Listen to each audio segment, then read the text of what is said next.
જય શ્રી કૃષ્ણ મિત્રો, કેમ છો બધા? તમારું સ્વાગત છે ફરીવાર અભિષેક એજ્યુકેશન ગુજરાતી નામની યુટ્યુબ ચેનલમાં. જ્યાં મિત્રો ધોરણ 12માં તમારી એકાઉન્ટ્સની બોર્ડની એક્ઝામ છે, બરાબર છે, સોમવારથી. અને યસ, એ ઘડી આવી ગઈ છે જ્યાં તમને કઈ બાબતોનું ધ્યાન રાખવાનું છે, આ બાબતોની ભૂલ ના કરતા.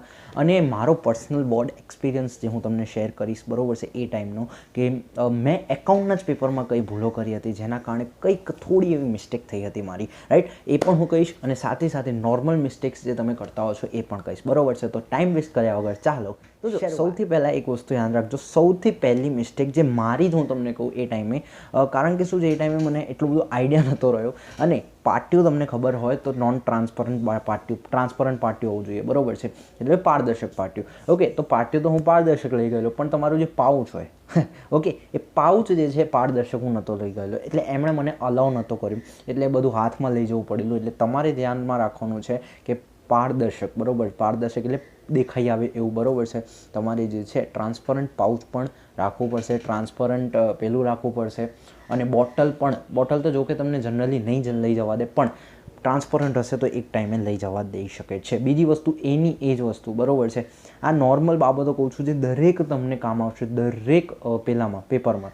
બીજી બાબત જે ગયા વખતે જે છે મેં બોર્ડમાં કેટલાય સ્ટુડન્ટને જોયા છે. જો હવે આ વસ્તુ શું છે, શ્રદ્ધા અને ભક્તિ ઉપર છે, અગ્રેડ, બરાબર છે. પણ મેં જોયા છે કેટલાક સ્ટુડન્ટને કે પાઉચમાં જે છે, એક સ્ટુડન્ટને મેં જોયું તો હનુમાન ચાલીસા લઈ જતા હતા બોર્ડના પેપરમાં. તો જો હવે એક વસ્તુ છે ભાઈ, શ્રદ્ધા અને ભક્તિ છે, નો ડાઉટ, પણ બોર્ડમાં જો એ પાઉચ ખોલીને ચેક નથી કરતા, બરાબર છે, એ વસ્તુ સમજી લો. જેવા તમે સેન્ટરમાં એન્ટર કરશો એટલી બધી ચેકિંગ નહીં થાય, તમને હોલ ટિકિટ દેખાડી તમને બેસવા દેશે. પણ પાઉચમાં આ અલાઉ નથી, બરાબર, કારણ કે શું છે, હનુમાન ચાલીસા એક છે તો એક કાગળ ટાઈપ જ, બરાબર છે, એક ભલે વાણીજી છે બટ અગ્રી, પણ એને એ છે તો એક કાગળમાં જ લખેલું. તે કાગળમાં જે છે લખેલું છે, જો તમે પકડાઈ ગયા તો કંઈ ને કંઈ જે છે કંઈ લફડા થઈ શકે છે. તો કેટલાય વસ્તુઓ જે છે આવી તમે લઈ જતા હોય તો અલાઉ નથી, બરાબર. મેં સ્ટુડન્ટને કીધું મૂકી દે, નહીં તો અંદર પકડાયો તો સીન થઈ જશે, બરાબર છે. અને આ મારી નજરમાં પડ્યું એટલે, બરાબર છે, જો અંદર પકડાયો તો એમને તકલીફ થાત. ઓકે, તો એમણે બહાર મૂકી દીધી, જો કે બહાર ચેક નહીં કરે, પણ અંદર જો પકડાઈ ગયા તો સ્કેમ થઈ જશે, રાઈટ? તો આ વસ્તુ ધ્યાન રાખજો.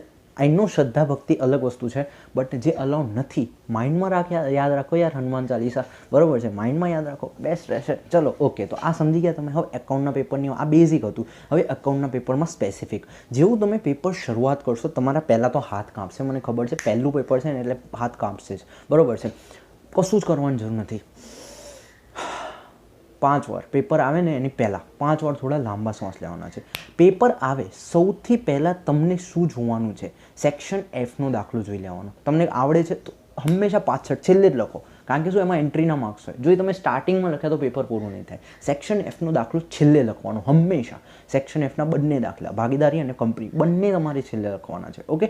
અને એમાં એન્ટ્રીના માર્ક્સ છે, એટલે મેં તમને બીજી વસ્તુ વાર્ષિક હિસાબની ટ્રીક મેં તમને આપી છે, એટલે ફૂલ 8 માર્ક્સ તો જોઈએ જ આપણે એમાં, 11માંથી મિનિમમ 8 તો જોઈએ જ, ઓકે. તો એ તમને મળી જશે. એમાં કંપનીનું તમારે ફોર્મેટ યાદ રાખી દેવાનું, કંઈ પણ થાય ફોર્મેટ લખી આવશો, એમાં 2-4 અમાઉન્ટ પણ લખી દો તો પણ તમને માર્ક્સ આરામથી મળશે, okay. I hope you understand. આટલું તમે સેક્શન એફ પહેલાં જોઈ લીધું. હવે તમે શું છે, જેવા તમે દાખલા ગણશો તો તમને સૌથી વધારે ટાઈમ જશે કોષ્ટક દોરવામાં. તો કેટલાયને આ તકલીફ થતી હોય છે કે કોષ્ટકને શૃંગાર કરતા હોય છે. મતલબ કોષ્ટક તમે નોર્મલી જનરલી કોષ્ટક કેવું આમ હોય અને એક પૂરું થતું હોય. આપણે પૂરું નથી કરવાનું, ઊભી જ લીટીઓ કરવાની, આડી લીટીઓ કરવાની જરૂર નથી. નહીં તો પેપર, જો આ બધી વસ્તુ નાની વસ્તુ છે, અને આ પર્સનલ એક્સપિરિયન્સ કહું છું, બરાબર છે. તમે પેપર લખેલું હશે, તમને ખબર છે સેકન્ડ એક્ઝામમાં ટાઈમ એમાં જશે વધારે. બીજી વસ્તુ, ટોટલ કોઈ પણમાં નહીં કરવાનું સ્ટાર્ટિંગમાં, કોઈના પણ ભૂલથી પણ ટોટલ નહીં કરવાનું. જ્યાં બહુ જરૂર લાગી છે, જેમ કે હવે આમ નોટનું ટોટલ જરૂરી નથી, હટાવો તમે, બરાબર છે. વાર્ષિક હિસાબના છેલ્લે તમે ગણો, ટોટલ જરૂરી નથી. પ્રવેશનું ટોટલ જરૂરી નથી. પહેલાં તમે દાખલા ક્લિયર કરો. ટોટલ ટાઈમ મળશે તો છેલ્લે કરી દેવાનું, ટોટલ હંમેશા છેલ્લે, બરાબર છે. પણ એક વસ્તુ ધ્યાન રાખજો, જો તમે ટોટલમાં ટાઈમ વેસ્ટ કર્યો તો આગળ નહીં મેળ પડે, બરાબર છે. આગળ છેલ્લા દાખલા પૂરા નહીં થાય. પણ જો કોઈક એવો રિસ્કી બહુ મતલબ આમ જરૂરી છે ટોટલ કરવું, બરાબર છે, તો તમે કરી શકો છો. ઇટ્સ યોર ચોઇસ, બરાબર છે. તો હું તમને ટોટલ જ ના કરવાની ના પાડું છું. તો બીજો પોઈન્ટ એની સાથે જોઈન થશે કે ઘડીએ પડીએ એકનો એક દાખલો ચેક એ ટાઈમે નહીં કરવાનો, એ વસ્તુ છેલ્લી ચેક કરવાની, રાઈટ? ઓકે, તો આ તમે સમજી ગયા. અને એક વસ્તુ યાદ રાખો, જ્યારે તમે ટોટલ કરો ત્યારે પેન્સિલથી કરજો. આઈ રિપીટ, જ્યારે ટોટલ કરો ત્યારે તમે પેન્સિલથી કરજો. પેન્સિલથી જ્યારે તમે ટોટલ કરશો તો જો ખોટું પણ પડ્યું તો એને ભૂસીને કોરું છોડી આવજો, ચેકણા ના કરતા, બરાબર છે. ટોટલ જો સાચું આવ્યું, તમે જોયું કે બંને સાઈડ પાકું સરવૈયું મળી ગયું, અચ્છા ઓકે તો લખી આવો. પણ જો નથી મળતું તો પહેલાં ટાઈમ બચ્યો છે તો શોધો ક્યાં ભૂલ છે, ને ના મળે તો કંઈ ના લખતા, અડધો માર્ક્સ કપાશે, નહીં તો 1.5-2 માર્ક્સ જતા રહેશે, ચેકડા કરીને આવ્યા તો. ઓકે, બીજી વસ્તુ, ઘણાને ક્વેશ્ચન થતો હોય છે કે ઉપર હેડિંગમાં આખું હેડિંગ લખવાનું છે. કેટલી વાર પેપર પ્રેઝન્ટેશનમાં કીધું હતું કે 31 માર્ચ 2024 ના રોજ પૂરા થતા વર્ષનું પાકું સર્વેયું. શું આખું લખવાનું કે ખાલી પાકું સર્વે લખીએ તો ચાલે? તો ના, કે ખાલી પાકું સર્વે લખીએ તો ચાલે. ઓકે, આ મારો પર્સનલ એક્સપિરિયન્સ છે. ઓકે, અને ઘણા ક્વેશ્ચન થતા હોય છે કે ભાઈ તમારા કેટલા આવેલા એકાઉન્ટ્સમાં, અથવા તો કેટલાય જે છે બોર્ડના કેટલા આવેલા, રાઈટ? તો જો મને કોઈ શોખ નથી કહેવાનો, બરાબર છે, પણ છતાં પણ આ જે કેટલા શું હોય કે ક્વેશ્ચન થતા હોય છે કે ભાઈ કઈ રીતે તમારે પોતે આટલું છે કે ભાઈ તો જ તમે આમ સલાહ આપી શકો, રાઈટ? તો તમારી જાણ માટે કહી દઉં, ધોરણ 12 એકાઉન્ટમાં મને 100માંથી 98 આવેલા, બરાબર, અને 2 માર્ક્સ મારા કપાયેલા હતા વાર્ષિક હિસાબમાં. અને વાર્ષિક હિસાબનું કંઈક એક એન્ટ્રી મારી ખોટી પડેલી, એક એન્ટ્રીના કારણે જે છે મેં રિવર્સ એન્ટ્રી કરી દીધેલી, બરાબર, ઉધારની જમા કરી દીધી, જમાની ઉધાર, એટલે ટોટલ તો આવી ગયેલું, બરાબર. એના કારણે જ કે મેં તમને કીધું ખોટું ટોટલ કરશો ચેકડા પડશે, બરાબર. ચેકડા નહોતા મારે, પણ ટોટલ આવી ગયેલું, પણ જે ખોટું આવ્યું હતું એટલે ટોટલનો અડધો ગયો, એ એન્ટ્રીનો અડધો ગયો, અને કંઈક હશે હવે 2 માર્ક્સ એમાંથી જ ગયેલા, બરાબર છે. તો આ વસ્તુ હું તમને કહું છું, ટોટલ ના કરો તો બેસ્ટ રહેશે, બરાબર છે, પણ જો કરો છો તો એક પ્રોપર બંને બાજુ સેમ આવે છે તો કરી લો. ઓકે, ચલો. અને મેં તમને કહી દીધું, મેં પણ નહોતું લખેલું પર આખું, ખાલી પાકું સર્વેયું, વેપાર ખાતું, નફા નુકસાન ખાતું, ખાલી ટૂંકું, બરાબર, પુનઃમૂલ્યાંકન ખાતું, રોકડ બેંક ખાતું, આખું લખવાની જરૂર નથી, ટાઈમ વેસ્ટ થશે. બીજી વસ્તુ, આમનોંધમાં ખાલી એટલું લખીને આવજો, જેમાં આમનોંધ, જેમ કે શેરમૂડીમાં તમારી આમનોંધ છે, રાઈટ? તો એમાં તમારે ખાસ કરીને ઉપર લખવાનું છે શ્રી ખાલી જગ્યાનું આમનોંધ, બસ આટલું. ટાઇટલ મારજો, ખાલી કોષ્ટક ના દોરી આવતા, રાઈટ? ઓકે, તો આ બધી બાબતો થઈ તમારી એકાઉન્ટ માટે. ખાસ કરીને કેલ્સી શક્ય હોય તો 2 લઈ જવા, બરાબર છે.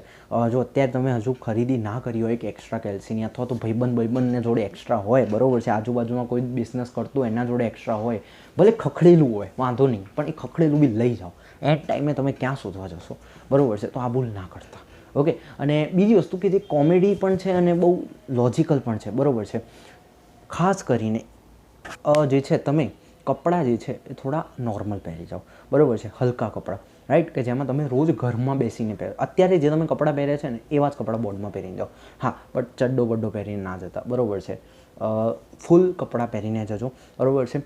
ગર્લ્સની વાત કરું, યોગ્ય કપડાં જે તમે પહેરતા હો છો એ તમારે પહેરીને જવાનું છે, બરાબર છે. અને એકદમ કમ્ફર્ટેબલ તમે ઘરમાં જેમ છો, બરાબર છે, એ રીતે તમારે પહેરવાનું છે. ઓકે, શિયાળામાં જેમ તમે ઘરના કપડાં પહેર્યા એ તમારે ત્યાં પહેરીને જવાના છે. બસ ખાલી ગરમી ના લાગે એટલું કરજો, બરાબર. નહીં તો પેપર નહીં લખાય મૂંઝવણમાં. ત્યાં શું છે, બોર્ડનું વાતાવરણ એક તો ટેન્શનમાં પરસેવા છૂટતા હશે, ના આવડતું હોય તો એમાં જશો પાછા. ઓકે, તો એ તકલીફ ના કરતા. અને બીજી વસ્તુ સાથે સાથે કે જાઓ તો ત્યારે જે છે પાણીને થોડું ઓછું પીઓ અને વોશરૂમ થઈને જાઓ. Okay, don't worry about that. વચ્ચે જવા દેશે, કેટલાયને ક્વેશ્ચન હોય છે કે ભાઈ કોઈક ઇશ્યુ હોય છે, તકલીફ હોય છે, બરાબર, મેડિકલ ઇશ્યુ જવા દેશે, પણ એમાં તમારો ટાઈમ વેસ્ટ થશે, રાઈટ? કે જે નોર્મલ છે, મેડિકલ ઇશ્યુ છે એમને તો કંઈ કહી ના શકાય, પણ જે નોર્મલ છે, બરાબર છે, તો મારા હિસાબે પહેલાં જઈને આવું વોશરૂમ, અને પછી જે તમે જે છે એક્ઝામ આપવા બેસો તો બેટર રહેશે. ઓકે, બાકી કોઈ જ ટેન્શન લેવાની જરૂર નથી. એકાઉન્ટમાં ખાલી 2 કેલ્સી ધ્યાન રાખજો. ઓકે, અને ટોટલનું મેં તમને કહી દીધું શું તકલીફ છે.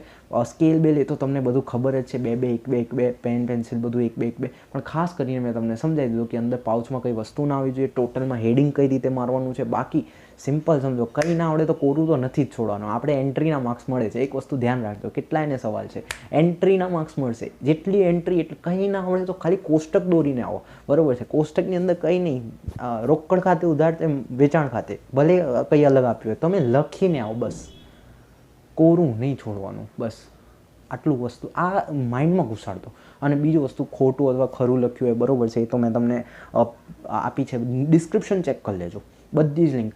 પ્રવેશ નિવૃત્તિ, આ પ્રવેશનું મેં તમને ટ્રીક આપી છે ને એ જ વસ્તુ નિવૃત્તિમાં કામ આવશે. યાદ રાખજો, જે ટ્રીક આપી છે ને એ યાદ રાખજો. જો પ્રવેશ નિવૃત્તિવાળો જોઈ લીધો, વાર્ષિક હિસાબોની પણ ટ્રીક આપી છે એ પણ જોઈ લેજો, બરોબર છે. પેપર પ્રેઝન્ટેશન, બરોબર છે, નહીં મજા નહીં મેળ જ નહીં પડે જો તમે પેપર પ્રેઝન્ટેશન બરોબર નથી કર્યું તો. ઓકે, એ તમે કરી દો. અને પછી આવશે ખોટું અથવા ખરું, મતલબ ખોટું લખ્યું હશે છતાં પણ સાચું પડશે. ઓકે, તો એ વાળી વિડીયો જોઈ લેજો, આ 4 એકાઉન્ટના વિડીયો જોઈ લેજો. બાકી તો બધું તમને ખબર જ છે. છેલ્લા દિવસનું પુનરાવર્તન. બીજી વસ્તુ, આજે રાતે 9 વાગે હું તમને મળવા આવું છું લાઈવ, બરોબર છે. લાઈવ મળજો, જેથી છેલ્લા લાસ્ટ મિનિટનું હું રિવિઝન કરાવીશ. આખા બુકનું લાસ્ટ મિનિટની રેસીપી હું તમને પ્રોવાઈડ કરી દઈશ. અચ્છા, ગળામાં ઉતારી દઈશ કે અચ્છા ખાઈ લો, ચલો હા, બરોબર છે, આવતીકાલના પેપર માટે. ચલો, આ વિડીયોમાં રાખીશું આટલું. જોડું પસંદ આવતો લાઈક શેર સબસ્ક્રાઈબ બધું જ કરજો. મળીશું એક નવા વિડીયોમાં નવા ટોપિક સાથે. ત્યાં સુધી જય શ્રી કૃષ્ણ.